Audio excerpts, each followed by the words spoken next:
حضرت ابو ہریرہ رضی اللہ تعالیٰ عنہ سے مروی ہے کہ رسول اللہ صلی اللہ علیہ وسلم نے فرمایا 7 لوگ ایسے ہیں جن سے قیامت کے دن اللہ تعالیٰ اپنے عرش کے سایہ کے نیچے جگہ رکھے گا۔ قیامت کے دن کوئی سایہ نہیں ہوگا، کوئی سایہ نہیں ہوگا، زمین تانبے کی ہوگی، سورج سوا نیزے پہ ہوگا۔ آج زمین مٹی کی ہے، سورج کتنا دور ہے، لاکھوں میل دور ہے، کبھی جون جولائی کے مہینے میں اس کے آگے کھڑے ہو سکتے؟ جب سورج سوا نیزے پہ آئے گا اور زمین تانبے کی ہوگی، اس وقت کیا عالم ہو؟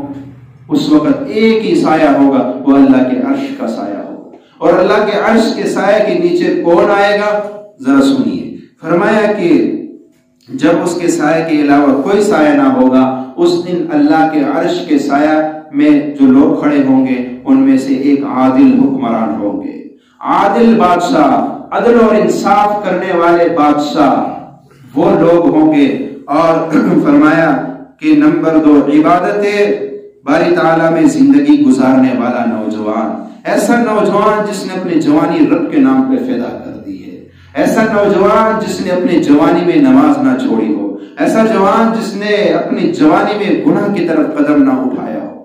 اس لیے اس کا یہ مطلب نہیں ہے کہ جوانی میں جو بندہ مسجد کے کونے میں بیٹھا رہا ہو، نہیں، یہ جو ہم کاروبار کر رہے ہیں، جو ہم ملازمتیں کر رہے ہیں، یہ دنیا نہیں ہے۔ اس کو دنیا نہ سمجھنا کہ کوئی آدمی کی دکان ہے، کاروبار ہے، فیکٹری ہے، وہ ہم سمجھتے یہ دنیا دار ہے، نہیں نہیں۔ اگر ایک آدمی ریڑھی چلا رہا ہے، 100 روپے کما رہا ہے، لیکن اللہ کے حکموں کو توڑ کے کما رہا ہے، یہ دنیا دار ہے۔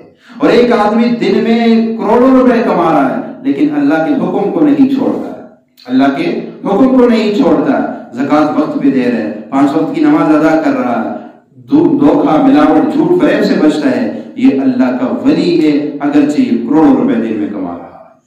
اس کو دنیا دار مت سمجھو۔ جوانی کا اللہ کے نام پہ فدا کرنے کا یہ مطلب نہیں ہے کہ ہم اپنوں سے تعلق کاٹ کے بس مسجد کے ہو کے بیٹھ جائیں، نہیں نہیں، سب معاملات کرے، لیکن جہاں رب کے نافرمانی ہے وہاں سے پیچھے ہٹ جائے، بس سب کام کرے، لیکن جہاں رب کے نافرمانی آئے وہاں سے پیچھے ہٹ جائے، وہ آپ نے اپنی زندگی رب کے نام پر فدا کر دی ہے۔ اور فرمایا کہ وہ شخص جس کا دل مسجد ہی سے لگا رہے کہ جب اس سے نکلے تو واپس اسی کی طرف پلٹ جائے، یعنی ہر وقت بس نماز کی فکر رہے، مسجد میں جائے تو دل خوش رہے۔ اور فرمایا کہ نمبر 4 وہ لوگ جو اللہ کے لیے باہم محبت کرے، اسی کے خاطر جمع ہوتے ہیں اور اسی کے خاطر ان کی جدائی ہوتی ہے۔ کسی سے محبت ہو تو اللہ کے لیے ہو، دنیا کا کوئی مطلب نہ ہو، اللہ کے لیے محبت کرے۔ اور ایسے لوگ بھی کل قیامت کے دن اللہ کے عرش کے سائے کے نیچے ہوں گے۔ اور فرمایا وہ شخص جو تنہائی میں اللہ کو یاد کرے اور اس کی آنکھیں آنسو سے ڈگمگانے لگے، تنہائی میں بیٹھ کے اللہ کو یاد کر رہا تھا اور آنکھوں سے آنسو نکلنا شروع ہو گیا، اگر کوئی ایسا ہے تو اللہ بھی اس کو اپنے عرش کے سائے کے نیچے جگہ دیں گے۔ تو آج ہمارے پاس وقت بھی ہے، آنکھیں بھی ہے، آنسو بھی ہے، تنہائیاں بھی ہے، پھر اس سے فائدہ اٹھائے، اس کو ضائع نہ کرے، اس سے فائدہ اٹھائے۔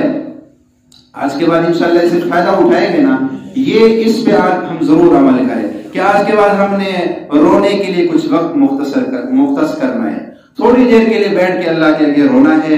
اور فرمایا نمبر 6 وہ شخص جو اس قدر چھپا کر صدقہ کرے کہ اس کے بائیں ہاتھ کو معلوم نہ ہو کہ اس کے دائیں ہاتھ نے کیا کیا، صدقہ خیرات ایسے خفیہ طور پہ کرے کہ بائیں ہاتھ کو بھی پتہ نہ چلے۔ اور فرمایا وہ شخص جس سے حسین و جمیل عورت اپنے طرف مائل کرے تو وہ کہے میں اللہ سے ڈرتا ہوں، اللہ کے ڈر اور خوف سے وہ اپنے آپ کو گناہوں سے بچائے۔ میرے بھائیو دوستو، آج کے بعد ہم اپنے دل میں خوف الہی پیدا کریں اور تنہائیوں میں بیٹھ کے اللہ کو منائیں۔ آج ہم سے اللہ کی ذات ناراض ہو چکی ہے، یہ جو حالات ہم پہ آ رہے ہیں یہ یہی بتا رہے کہ ہمارا رب ہم سے ناراض ہو چکا ہے۔ تو آج کے بعد رب کو راضی کرنے کی کوشش کریں، اور وہ راضی ہوگا جب آنکھوں سے آنسو نکلیں گے۔ اللہ ان باتوں پہ عمل کی توفیق عطا فرمائے۔